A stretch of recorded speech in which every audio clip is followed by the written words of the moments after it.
Senior data engineer हूँ। Okay. और mostly आपको इसमें आपको उस पार खड़ू पैसा बनाना चाहिए। कार है 1 करोड़ कार है तो एक बेस अमाउंट रहता है, बेस वेरिएंट रहता है, तो लोगों को सच्चाई नहीं रहता है, पता नहीं रहता है कि व्हाट इज द सच्चाई ऑफ दैट 1 करोड़ रुपी जो पैसा हमें सैलरी मिल रहा है। तो और मान लो आपका 25 लाख का पैकेज है, तो ये सडनली होता है। एवरेज यही मास रिक्रूटर जो कंपनी रहती है जो 3-4 लाख का पैकेज देता है, ठीक है, 20 to 25-30 लाख इस तरीके के रेंज में जाने के लिए कितना घिसना पड़ता है? मेहनत नहीं करना पड़ता है, ये अचानक से हो जाता है। अचानक से हो जाता है। सपोज एक 25 लाख का जॉब है, एक 25 लाख में आपको बेस वेरिएंट दे रहे हैं 15 लाख, ठीक है, और एक है 40 लाख का, उसमें बेस वेरिएंट दे रहे हैं 12 लाख, तो कौन सा कंपनी ज्वाइन करना बेटर रहेगा?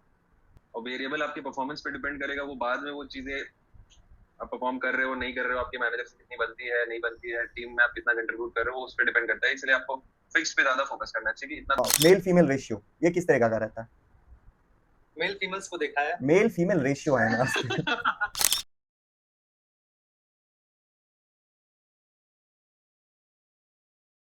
Hey dear friends, today I have a friend from a corporate sector, Surya and Sushant. So आप लोगों को पूरा corporate life के बारे में बताऊंगा and share करेंगे उनकी experience. So उनकी experience काफ़ी inspiring है and they had struggled a lot. After that मतलब कैसे market में switch करते हैं job and जो corporate life की जो भी चीज़ होती है ना, जैसे कि हम आगे कैसे boost up कर सकते हैं और कैसे survive कर सकते हैं. So two friends of mine, bachelors, meet my friend Surya and Sushant. So hi Surya. तो आप थोड़ा अपने बारे में इलेबोरेट कर दो, बता दो हमारे ऑडियंस को।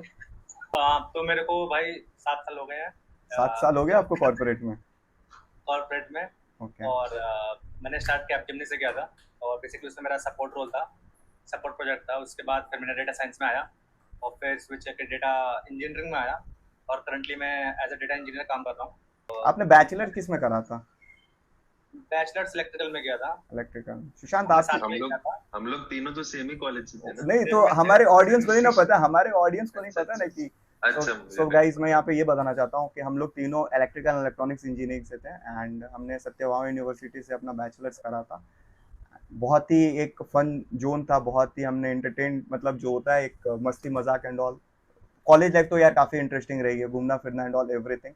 बट क्या हो जाता है ना कि कॉलेज सेक्शंस में हम लोग ये चीज़ देखे हैं कि लोग स्ट्रगल करते हैं जॉब को पाने के लिए। Even in what I am feeling here in IITs, so काफ़ी लोग फील करते हैं कि कॉर्पोरेट में कैसा लाइफ रहेगा। तो ये जॉब लेना किस तरीका का, मतलब आपने कितना एफर्ट किया था जॉब के लिए? जॉब के लिए एफर्ट तो यूजुअली होता है कि कैंपस प्लेसमेंट में अगर आपकी जॉब लग जाए तो वो बेस्ट केस सिनेरियो होता है उस टाइम पे। बट मेरे साथ वैसा हुआ नहीं था, तो मैं बैंगलोर मूव कर गया था। उस टाइम मैं जॉब का प्रिपरेशन अलग से कर रहा था क्योंकि कॉलेज खत्म हो चुका था। तो ऑफ कैंपस ओपनिंग्स काफी होती हैं, आपको वेबसाइट्स वगैरह चेक करने होते हैं, उनके अकॉर्डिंग आप प्रिपेयर कर सकते हो। मैंने भी 1-2 कंपनीज के लिए ट्राई किया था, तो इन्फोसिस मेरी पहली कंपनी थी जहाँ पे मैं प्लेस्ड हुआ था। तो यार ये जैसे कि जैसे प्लेसमेंट वाला सिनेरियो रहता है तो कंपनी में सरवाइव करने का क्या सिनेरियो है कि काफी लोग अभी जो ले ऑफ होते रहता है, तो इसमें आप लोगों को हमेशा प्रूव करते रहना पड़ेगा या एक बार हो गया तो इट्स डन कि आप सरवाइव कर सकते हो? ले ऑफ वाली बात सूर्या मुझे लगता है बेटर बता पाएंगे। अच्छा सूर्या बताओ यार, ले ऑफ वाला सिनेरियो क्या सीन है? तो कैसा रहता है कि तुम्हें हमेशा कुछ ना कुछ पढ़ते रहना पड़ेगा। ले ऑफ देखो, तुम अगर टॉप परफॉर्मर हो तो भी हो सकता है, ऐसा कुछ कह नहीं सकते भाई। डिपेंड करता है भाई कि कैसे चल रहा है प्रोजेक्ट हमारा, क्या सीन क्या सिनेरियो है। ले ऑफ तब कभी भी हो सकता है। बाकी तुमको अपस्किल करते रहना पड़ेगा हमेशा। या तुम स्टार्टिंग के फेज में हो या तुम सीनियर एक्सपीरियंस हो गए, तो मैं अपस्किल हमेशा करते रहना पड़ेगा। तो आपने अपना जो करियर स्टार्ट किया था वो किस डोमेन से स्टार्ट करा था? अब तो मैं स्टार्टिंग में था, मैं सपोर्ट प्रोजेक्ट में था। तो अभी जो रोल में हो उससे कम्प्लीटली डिफरेंट था?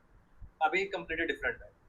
तो ये मतलब स्विच करने में परेशानी नहीं आती है कि आप अपना पाथ चेंज कर रहे हो, क्योंकि उसमें 1-2 साल का एक्सपीरियंस लेने के बाद फिर दूसरे डोमेन में, ये ऐसा क्यों? मतलब वहाँ पे पैसा ज्यादा है या फिर इस तरीके का चीजें देखा जाता है या फिर कुछ और भी चीजें रहती है? ये चीजें डिमांड में है, इन्हें पैसा भी ज्यादा है। ओके, पैसा भी और इसलिए अपस्किल किया इस पे और फिर इस पे स्विच किया। ओके। सुशांत आप टीसीएस में थे, तो टीसीएस के बारे में कुछ बता सकते हो? टीसीएस में मैं अराउंड 2-3 साल था। तो आपका वर्क एनवायरनमेंट कितना चिल है या कितना हेक्टिक है वो आपके प्रोजेक्ट पे भी डिपेंड करता है। तो लकीली मेरा प्रोजेक्ट काफी चिल्ड आउट था टीसीएस में, तो वर्क प्रेशर उतना नहीं था।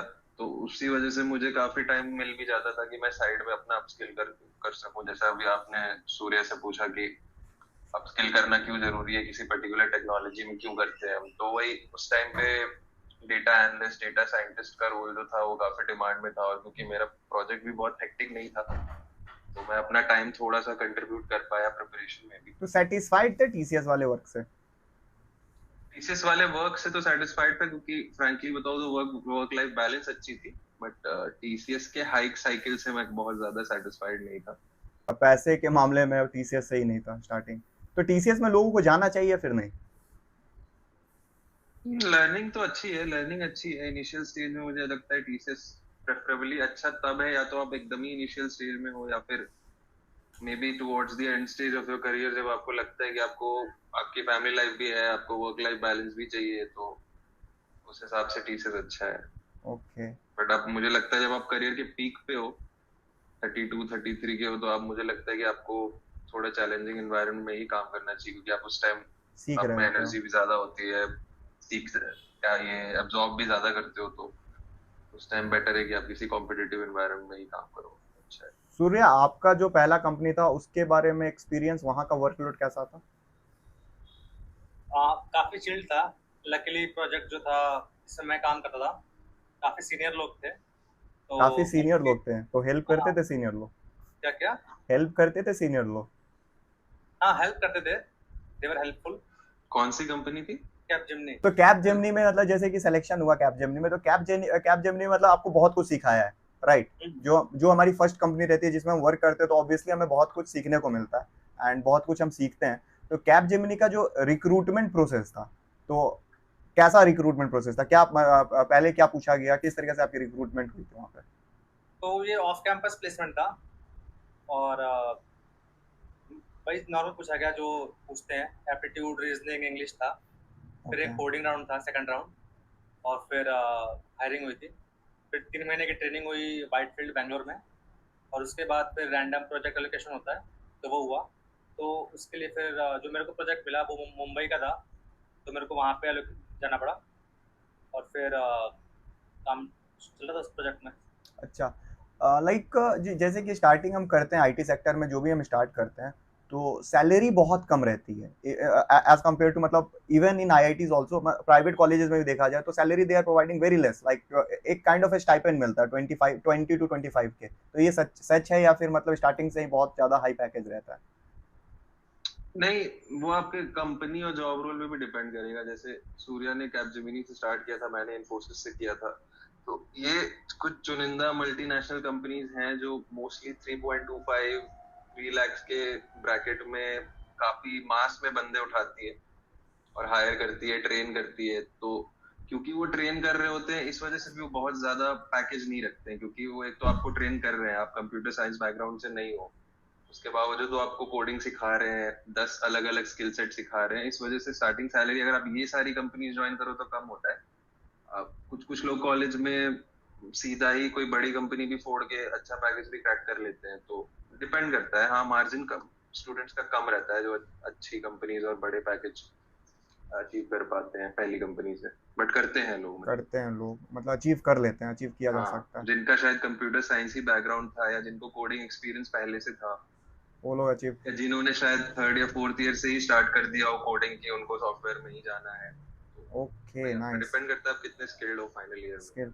क्योंकि मतलब कुछ लोग ऐसे जो थे, जैसे इवन इन मतलब अगर हम टायर 2 टायर 3 कॉलेजेस की बात करें, तो वहां पर placement around max to max 20-25 lakh लग जाता है, मैक्स टू मैक्स इतना जाता है, ठीक है?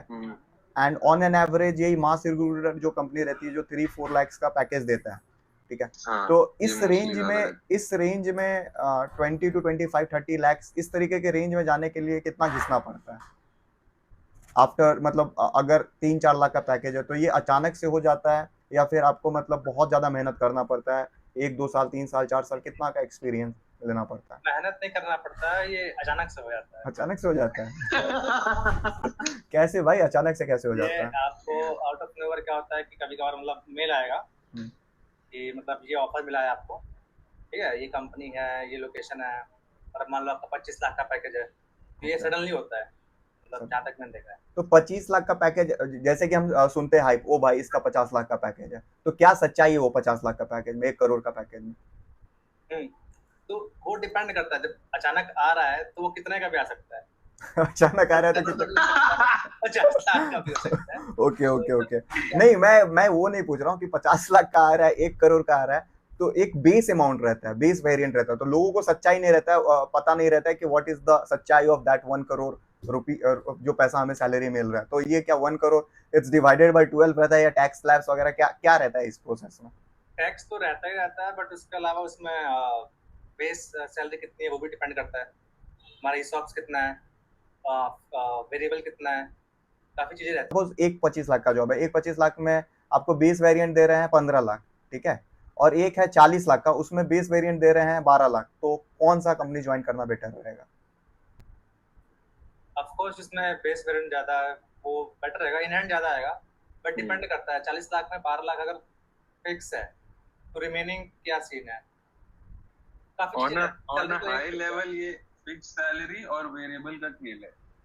फिक्स ही आपको है जो मतलब फिक्स आपका श्योर है कि वो आपके हाथ में आएगा ही आएगा, और वेरिएबल आपके परफॉर्मेंस पे डिपेंड करेगा, वो बाद में वो चीजें आप परफॉर्म कर रहे हो नहीं कर रहे हो, आपके मैनेजर से कितनी बनती है नहीं बनती है, टीम में आप कितना कंट्रीब्यूट कर रहे हो, उस पर डिपेंड करता है। इसलिए आपको फिक्स पे ज्यादा फोकस करना चाहिए कि इतना तो मेरे हाथ में आएगा ही। तो ये डिस्कशन यूजुअली जॉब ऑफर के बाद HR से होती है, तो वो आप बताते हैं आप पूरा सैलरी ब्रेकआउट कि आपका फिक्स कॉम्पनसेशन इतना होगा, इसमें वेरिएबल इतना होगा, ये पर्क्स है। तो अच्छा, जैसे भी डिस्कशन जो एचआर के साथ चलता है, तो वो क्या डिस्कशन मतलब फिक्स रहता है, या फिर एचआर अपने बातों से मुकर भी जाता है कभी कभी?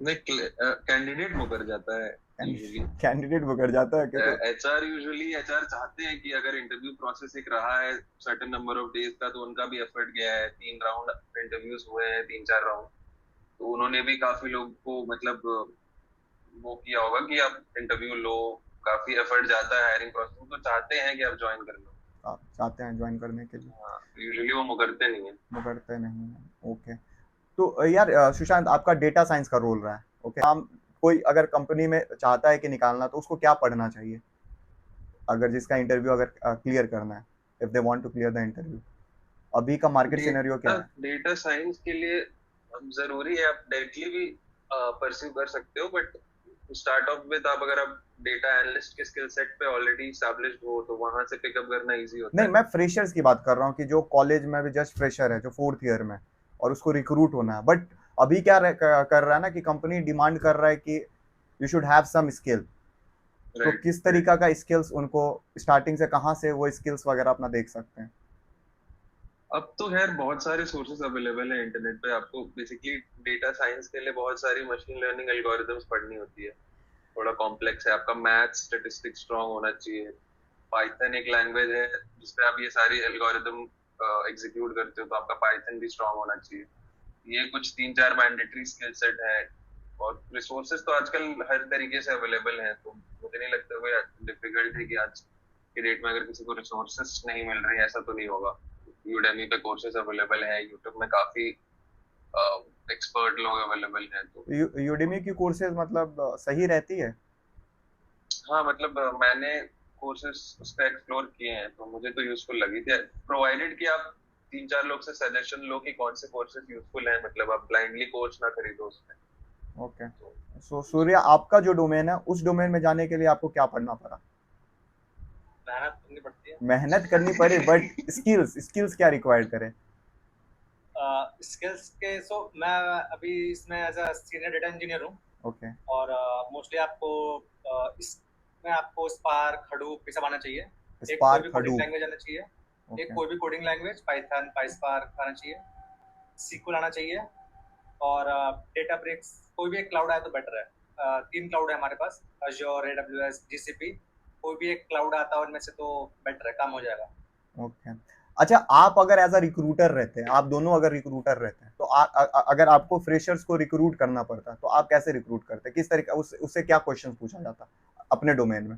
तो पहले ये क्वेश्चन सुशांत से पूछते हैं। सुशांत, आपसे पूछना होगा मतलब कंसिडर कर सकते हैं, मैं बीटेक का ऑनगोइंग स्टूडेंट हूँ, 4th ईयर में हूँ, तो अगर आपको अगर क्वेश्चन पूछना रहे जैसे हमारी रिक्रूटमेंट प्रोसेस चल रही है, तो आप क्या एक्सपेक्ट करते हैं कि इस बंदे से मैं किस तरीके का टेस्ट लेता, मतलब कोडिंग टेस्ट कैसे लिया जाता? किस स्टेज में हम बेसिक्स कोडिंग सीखते हैं, जो एकदम बुकिश लैंग्वेज वाला सिखाया जाता है, लेकिन कंपनी की इंटरव्यू में काफ़ी ट्रिकी कोडिंग रहता है, उसके लिए मैं पूछ रहा हूँ। तो उस तरीके की कोडिंग्स कैसे पूछा जा सकता है? मेरा फ्रेमवर्क तो वही होगा, क्योंकि वो एक फ्रेशर है, just pass out from the college, तो ऑल्दो कुछ स्किल लेवल उससे एक्सपेक्टेड है, बट मेरा होगा कि अगर मैं कोई भी उसे प्रॉब्लम दे रहा हूँ तो वो लॉजिकली सोच पा रहा है या नहीं, ये एक रिक्रूटर के लिए जानना बहुत इंपॉर्टेंट होता है बड़ी कंपनीज में।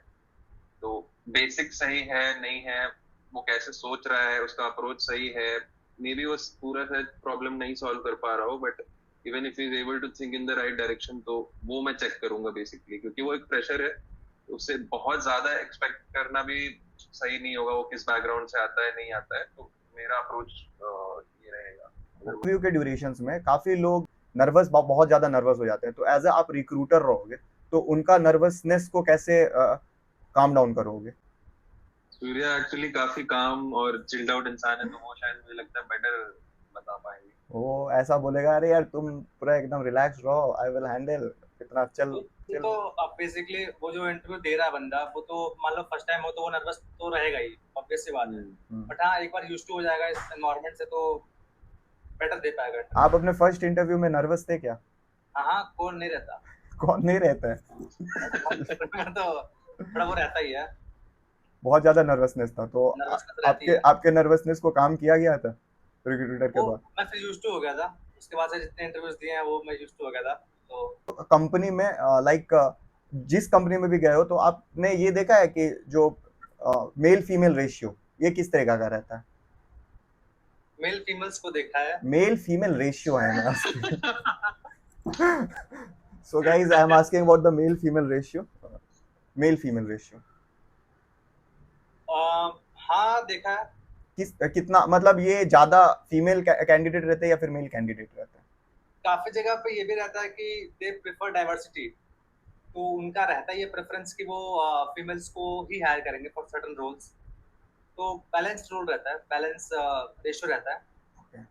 सो मैं अपना एक्सपीरियंस बता रहा हूँ कि लाइक जैसे कि होता क्या ना, हायर स्टडीज में तो people are doing higher studies and they are getting the job of around 30-35 lakhs, okay, but ये प्रोसेस में 3-4 साल निकल जाता है। लेकिन आप बीटेक करने के बाद, करने के बाद इवन अगर आपका रिक्रूटमेंट बहुत लो पैकेज से होता है, तो आप अपना वर्क एक्सपीरियंस से उस पैकेज पे चले जाते हो। तो क्या हायर स्टडीज इंपॉर्टेंट है आज के डेट में, या फिर बीटेक के साथ में हम लोगों को वर्क ले लेना चाहिए, अपना काम जो भी है हम कहीं पे रिक्रूट हो जाए और उस पर टिके रहे, उस पर मेहनत करते रहे? आप लोगों को क्या सुझाव रहेगा इस पर? ये तो मुझे लगता है आपके इंटरेस्ट और एरिया ऑफ इंटरेस्ट पे डिपेंड करेगा कि आप कितनी डेप्थ में कोई चीज एक्सप्लोर करना चाहोगे। बहुत लोग बीटेक के बाद एमटेक भी एक्सप्लोर करते हैं, फिर पीएचडी करते हैं। उनको अगर पढ़ने में इंटरेस्ट है उस लेवल तक तो अच्छी बात है, करना भी चाहिए। कुछ लोग को है कि they want to start earning at a certain age, अपना जो भी उन्होंने नॉलेज गेन किया है उसको अप्लाई करना चाहते हैं रियल वर्ल्ड में, आईटी में या किसी भी सेक्टर में। मुझे लगता है आपके अपने इंटरेस्ट पे डिपेंड करता है, इसमें मुझे आपका कोई ऐसा मतलब ये गलत सही नहीं है इसमें कुछ। Surya, what you will say about this? Same जैसे सुशांत ने बोला, मतलब इंटरेस्ट पे डिपेंड करता है। तो अगर मान लो बीटेक के बाद एमटेक करना हो, फिर आईआईटी करना हो, तो डिपेंड करता है। आपका कभी मतलब मन नहीं किया था कि आप कभी मास्टर्स करो फॉरेन से या फिर बाहर जो एक्सप्लोर करो, इस तरह का? नहीं, ऐसा कुछ मतलब माइंड में नहीं आया? मुझे एमएस में इंटरेस्ट था बीच में, बट उस टाइम पे कोविड वगैरह की सिचुएशंस थी, तो वो थोड़ा सा प्रोसेस ट्रिकी हो गया था उस टाइम वीजा वगैरह का, तो उसी टाइम मेरा प्लान था, बट फिर बाद में मैंने जॉब ही कंटिन्यू किया, तो उसके बाद फिर ऐसा कुछ इंटरेस्ट नहीं आया। ओके। काफी लोग बोलते हैं कॉर्पोरेट लाइफ में जो वर्क लाइफ बैलेंस रहती है ना, काफी हेक्टिक हो जाता है, तो ये सच्चाई है या फिर इसमें कुछ मिलावट है आप लोगों के अकॉर्डिंग? ये तो अपना अपना पॉइंट ऑफ व्यू हो जाता है कि like 9 to 5 job, most of the people are saying कि ये कभी भी 5 बजे खत्म नहीं होता है, ये एक्सटेंड ही होता है। हाँ, मतलब डिपेंड करता है अब उस टाइम। एक तो डिपेंड करेगा कि आपका प्रोजेक्ट कैसा है। अगर यूजुअली वहाँ पे एनवायरनमेंट हमेशा ही स्ट्रेस वाला है तो वो रहेगा ही। कई बार होता है कि किसी प्रोजेक्ट में कोई डिप्लॉयमेंट हो रही होती है, तो किसी पर्टिकुलर टाइम पे सिचुएशन बहुत प्रेशराइजिंग होता है, बाद में चिल्ड आउट भी हो जाता है, तो मिक्स रहता है। ओके। आपने अभी 3-4 कंपनी आपने लाइफ में आप लोग सभी देख लिए, तो सुशांत, सबसे बेस्ट अभी अपने कंपनी में सबसे बेस्ट पार्ट कौन सा, कंपनी में आपको बेस्ट पार्ट क्या लगा है? Best part best part of the best company? Part तो जब मैं लैपटॉप बंद करके लॉग ऑफ करता हूँ वही लगता है मुझे। ओके, एंड सूर्या, आपका क्या ख्याल है? मेरे को सेकंड कंपनी में अच्छा लगा था, कार्टेशन में। जब मैंने डोमेन चेंज किया था और मेरे को काम उसी डोमेन में मिला था, डेटा साइंस में, तो काफ़ी लर्निंग थी उसमें। तो ओके उसमें काफ़ी काफ़ी काम भी बहुत एक्साइटिंग था, तो उसमें थोड़ा अच्छा लगा था मेरे को, काफ़ी अच्छा था उसमें। ओके, आईटी सेक्टर में एक टर्म होता है bench, what is that meaning of bench? Bench usually वही फेज होता है जब आपने किसी कंपनी को ज्वाइन किया और आपके पास एक सर्टेन टाइम ड्यूरेशन तक प्रोजेक्ट नहीं है, तो आप बेंच पे होते हो। उस टाइम आपको मैनेजर भी कई प्रोजेक्ट्स दिलाने की कोशिश करते हैं आपके स्किल सेट के अकॉर्डिंग, या फिर आप खुद भी दूसरे मैनेजर्स या रिक्रूटर्स को पिंग करते हो कि मे बी ये प्रोजेक्ट से आपका स्किल सेट मैच हो रहा है। वही जो फेज होता है वो यूजुअली एक मतलब कितना भी हो सकता है आप 10 दिन के लिए बेंच पे हो, 2 महीने के लिए हो, 3 महीने के लिए भी हो सकते हो। तो बेसिकली वही पीरियड होता है बेंच पीरियड, जब आपके पास प्रोजेक्ट नहीं है और आप ढूंढ रहे हो प्रोजेक्ट। आपका लॉन्ग टर्म बेंच पीरियड कब रहा है और कौन से कंपनी में? मेरा लॉन्ग टर्म अभी ही रहा है 3 महीने। मुझे लगता है इन्फोसिस में भी जब मैंने इनिशियली मैं डिप्लॉय हुआ था ट्रेनिंग के बाद, उसमें भी मुझे लगता है मैं 2-2.5 महीने बेंच पे था। यूजुअली ऑन एन एवरेज यही 2 से 3 महीने में रहा तो हूँ एक बेंच कंपनी में बेंच पीरियड पे। ये चिल वाला पीरियड है या फिर मतलब? बहुत चिल है, बहुत चिल है। मतलब डिपेंड करता है, कई बार इसको लोग सीरियसली भी लेते हैं कि अब एक टाइम से ज्यादा अगर आपका बेंच पीरियड स्ट्रेच हो जाता है तो कई बार होता है कि आप शायद कंपनी के लिए इतने यूजफुल नहीं हो, तो जॉब का खतरा भी ले ऑफ किए लगता जा है। सकते हो अगर ऐसा सिनेरियो होता है। हाँ, वैसे भी चांसेस हो सकते हैं फ्यूचर में, तो आपको एक डर रहता है हमेशा। सूर्य, आपका वैसे लंबा बेंच पीरियड कौन सा कंपनी में रहा है? तो मेरा तो लकीली सब में बेंच रहा है। लकीली? तो ये आपको लकीली लकीली मतलब बोलते हो कि आप जो कंपनी में जाते हो तो आपको बेंच मिलता है और मस्त? मतलब आपको सैलरी मिल रही होती है, आपको कुछ काम नहीं करना होता है। तो इसमें ये नहीं लगता कभी कि मैं कुछ सीख नहीं पा रहा हूँ? नहीं तो पढ़ने से कोई मना थोड़ी कर रहा है। लैपटॉप तुम्हारे पास है, तुम किताबें थोड़ी कोई बंद कर रहा है तुम्हारी। ओके, मतलब आप पढ़ाई कर सकते हो, लेकिन पढ़ाई कर सकते हो। कुछ लोग ऐसे भी हो रहते हैं यार कि अब बेंच पे चलो मस्त रिलैक्स करते हो, घूमना फिरना एंड ऑल। सबका अपना अपना है, अपना अपना है। एंड ये जो आईटी सेक्टर की अगर मैं बात करूँ, जॉब में जो छुट्टियां रहती हो वो कैसी रहती है? छुट्टियां कितनी मिलती है साल में? डिपेंड करता है कंपनी टू कंपनी। अभी फिलहाल जो आप कंपनी में हो उसमें कितनी छुट्टियां हैं? सब छुट्टियां मिला के आई गेस 40 छुट्टियां मिलती हैं मोस्टली कंपनीज में। अभी आप कौन से कंपनी में हो by the way? Material plus startup है। स्टार्टअप है, तो स्टार्टअप ज्वाइन करना इट्स गुड, और या फिर जो टॉप एमएनसी है पहले से उसको ज्वाइन करना सही रहता है? मेरी ये 4th कंपनी है, मेरे 2 स्टार्टअप में काम हो गया और 2 एमएनसी में। मेरे को जितनी लर्निंग हुई है वो सारी स्टार्टअप में ही हुई है, तो मैं तो स्टार्टअप प्रेफर करूंगा। सुशांत, आपको क्या उस लगता है? हिसाब से मेरी लर्निंग हुई नहीं है क्योंकि मैंने अभी तक एक भी स्टार्टअप में काम नहीं किया है। वैसे हाँ भाई, मुझे पता चला कि आपको अपॉर्चुनिटीज तो मिली है स्टार्टअप में। हाँ मतलब स्टार्टअप में वही है कि आपको डेफिनेटली सीखने का ज्यादा चांस मिलता है, क्योंकि आप कोई भी एमएनसी ज्वाइन करते हो तो टीम स्ट्रक्चर बहुत बड़ा होता है, तो आप एक बहुत ही छोटे पार्ट होते हो एक बहुत बड़ी टीम के, तो आपको शायद इंटायर स्ट्रक्चर पिक्चराइज करने में बहुत टाइम लग जाए। बट अब स्टार्टअप में इंडिविजुअल लेवल पे आप काफी काम खुद से मैनेज करते हो। तो ये भी होता है ना यार कि अगेन, कोई एक छोटा सा स्टार्टअप हुआ है तो फिर आपको एक बहुत बड़ा पोस्ट मिल सकता है। हाँ 10-15 मेंबर के टीम है जो अभी कंपनी स्टार्ट कर रहे हैं, उस तरीके के कंपनीज के बारे में क्या ख्याल है?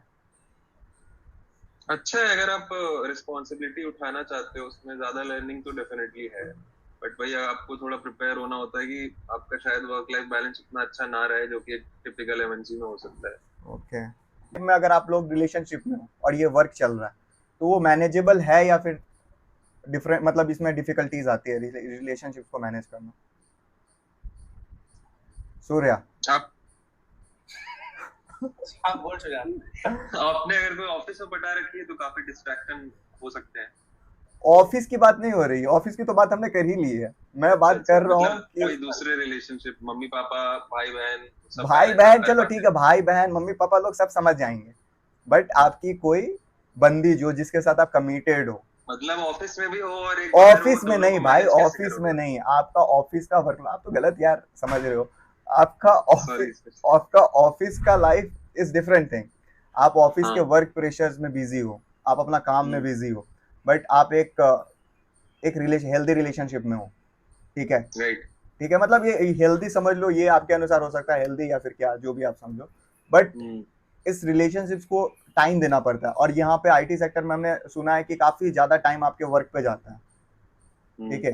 तो इस तो तरीके के अगर मैं एक हेल्दी रिलेशनशिप में अगर हूं तो मैं एक्सपेक्ट करूंगा कि मेरी बंदी को भी कुछ काम है, मतलब वेली नहीं है तो होता यही है कि वो भी कहीं काम कर रही होती है, मैं भी कहीं काम कर रहा होता हूँ, तो उसका भी रूटीन मुझे पता है, उसे भी मेरा रूटीन पता है, तो चीजें बैलेंस हो जाती है क्योंकि आपको नेचर ऑफ वर्क दोनों को पता है अपना अपना, तो मैनेज हो जाता है। Surya, what you will say about this?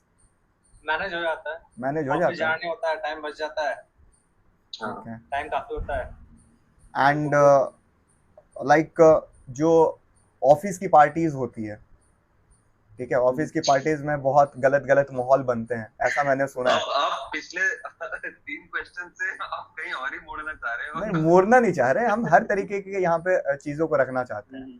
ठीक है। तो ऑफिस की जो पार्टीज वगैरह होती है, तो ये किस लेवल की पार्टीज रहती है? नॉर्मल रहती है, गेट टुगेदर होता है, गेट सारी टुगेदर, टीम मिलती है ओके लंच पे या डिनर पे, सब ओके, इंटरेक्शन होता है, सारी टीम से इंटरेक्शन होता है, बातचीत होता है, क्या चल रहा है लाइफ में, डिस्कशन होता है, नाइस बस उतना ही नाइस। होता है। मतलब फन कर रहे हो, मजाक कर रहे हो, ऐसा मतलब ये लोड नहीं लगता आईटी सेक्टर? तो ये एक मिथ है कि लोग बोलते हैं कि यार इट्स लाइक अ मजदूरी वाला काम, कॉर्पोरेट मजदूरी। लोड होता है बट अब यूज टू हो जाते हो, उसी एनवायरनमेंट में सब चिल कर रहे हैं, आप भी चिल करते हो। क्योंकि कम अभी के डेट में इंडिया में देखा जाए तो कॉर्पोरेट ही बहुत तगड़ा पैसा देता है, एक अच्छा पैसा आपको कमाना है, तो इसमें काफी लोगों का ये आप भी, भी आ जाओ। काफी लोगों का, I will think about it, काफी लोगों का ये रहता है कि हम काम तो कर रहे हैं बट हम अपने फैमिलीज को टाइम नहीं दे पा रहे। ये हाँ, मैंने मतलब देखा है ये चीज। थोड़ा सा डिफिकल्ट तब हो जाता है जब आपको ऑफिस से काम करना मैंडेटरी हो, तो तब शायद आपका घर ट्रैवल करना उतना फ्लेक्सिबल नहीं हो पाता। कई बार आप ऐसी कंपनी ज्वाइन करते हो जहाँ पे आपको वर्क फ्रॉम होम अलाउड है, तो आप कभी भी घर चले जाओ, वापस आ जाओ, तो उस चीज में रहता है, ओके। थोड़ा डिफिकल्ट रहता है मैनेज करना। सूर्या, आप आपको काफी जिम वगैरह का शौक है, तो कैसे मैनेज करते हो किस अपने? चीज का शौक है? जिमिंग। सूर्या एक बार अगर डोले भी दिखा दे अपने को। अपना डोले भी दिखा सकते हो अगर। तो मोस्टली क्या होता है कि जब सिंस मेरा वर्क फ्रॉम होम ही है, दिखा रहे हैं अभी ऐसे। काफी टाइम होता है, कम्यूट का ट्रैवल टाइम बच जाता है मेरा, और ओके, तो काफी प्रोडक्टिव काम होता है रूम से, और बाकी काफी टाइम होता है आपके पास, तो आप बाकी चीजों पर टाइम दे सकते हो, आप जिम कर सकते हो, बंदे को टाइम दे सकते हो, फैमिली को टाइम दे सकते हो, दोस्तों को टाइम दे सकते हो, तो काफी टाइम होता है आपके पास। तो गवर्नमेंट में काम करने से हमारा काम बहुत जल्दी होता है, जहाँ तक मेरा मानना है, और घर पे वैसा माहौल नहीं मिल पाता है, घर पे उस तरीका। तो ये क्या बोलोगे सुशांत इस पे? डिपेंड करता है, कई बार आपके अगर ऑफिस में जेन्युइनली लोग हैं, आपके सीनियर्स ऐसे हैं जिनसे आप सीख सकते हो, डेली इंटरेक्ट करना उनसे आपको काफी कुछ सिखा सकता है, तो मुझे लगता है जरूरी है कि आप कुछ दिन हफ्ते में ऑफिस भी जाओ, क्योंकि कुछ ना कुछ लेवल पे सोशलाइजिंग होती है, आप 10 लोगों से बात करते हो, 10 चीजें पता चलती है, उस केस में ठीक है। बट अगर हाँ, कि अगर आपके ऑफिस में ऐसे ब्राइट लोग नहीं है, तो मुझे लगता है बेटर है घर ही से काम कर, ओके। काफी टाइम मिलता है, जैसे सूर्य ने बताया, अलग अलग चीजों के लिए। इस सेक्टर के बाद एंटरप्रेन्योरशिप्स का कुछ सोचो कि अपना कुछ बिजनेस वगैरह खोल सकते हैं? अभी तो नहीं सोचा है, कल को अगर होता है तो डिस्कस करेंगे हम पॉडकास्ट पे, पॉडकास्ट करेंगे ठीक, इसका। हम करेंगे। एक स्टार्टअप पे पॉडकास्ट हो जाएगा फिर। सुशांत, बहुत लोग क्या होता है ना, आईटी सेक्टर में आकर के जो चीज स्किल सीखते हैं तो वो यूट्यूब पे पढ़ाना स्टार्ट करते हैं, यूट्यूब पे हाँ। बताना स्टार्ट करते हैं, तो ये हाँ। इसमें क्या मतलब कितना प्रॉफिट है, या फिर मतलब इसमें कितना रगड़ना पड़ता है, अगर आप ऐसे लोगों को देखे होंगे तो? डिपेंड करता है आपको एक्चुअली में अगर आपके पास नॉलेज भी अच्छा है और आप रेगुलरली वीडियोस डाल सकते हो, तो मुझे लगता है ये भी एक अच्छा फील्ड ऑफ वर्क है। आप तो मैंने देखा है कई लोगों को, काफी मतलब फेमस अपना लोग हैं कोर्सेज बना अलग लेते अलग हैं फील्ड्स। यूडीमी पे, और राइट राइट। आप एक लेवल पे अगर आपने यूट्यूब पे अपना एक सब्सक्राइबर बेस अटेन कर लिया है, जैसे आप कर रहे हो, तो एक एक लेवल के बाद आप यूडेमी पे कोर्सेज भी डाल सकते हो, तो वो भी एक अच्छा है, अच्छा है।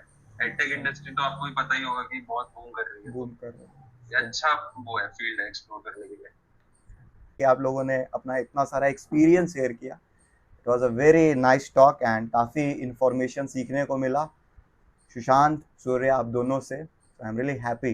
तो अब हमें उम्मीद है कि आपका जब भी एंटरप्रेन्योरशिप जब लॉन्च करोगे, जब बिजनेस लॉन्च करोगे, तो हम उसके ऊपर में पॉडकास्ट लेकर के आएंगे। थैंक यू बिल्कुल सो करेंगे। Much, thank you so much Sushant, thank you so much Surya. Thank you Harsh. Thank you Harsh, thanks Sushant. चलो फिर मिलते हैं नेक्स्ट बाय। पॉडकास्ट में बाय आप बाय। लोगों के साथ।